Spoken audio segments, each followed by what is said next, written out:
రేయ్ అయిందా పెళ్లి చూపులకి లేట్ అయిపోతున్నది.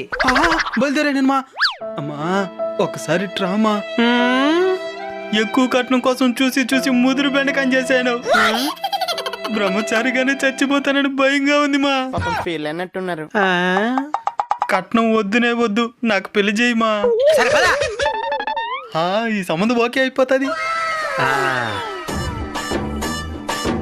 ఏంది మీకు మీసాలు గడ్డలు ఉన్నాయే? ఏం ఉంటే పిల్లనేవా? అట్టని కాదు, ఎందుకు వచ్చిందని. నీకు అసలు మీసాలే లేవు, నువ్వు అసలు మొగాడేనా? రే దిక్కు మాలిన సమ్మతం, పదాం పదరా. మా పిల్లని రాని మా ఒకసారి చూద్దామా. ఏంద్ర చూసిదా? మీ నాయన ప్రశ్న అడగలేదు నన్ను, ఈడోడు అడిగేదానికి కాకి మకమోడు. తినేసే మార్గం కూర్చునేసేది మంచిది. మీ ఆయన రాలేదా? ఏమన్నా మొగుడికి అయిపోతావు పిల్లనా?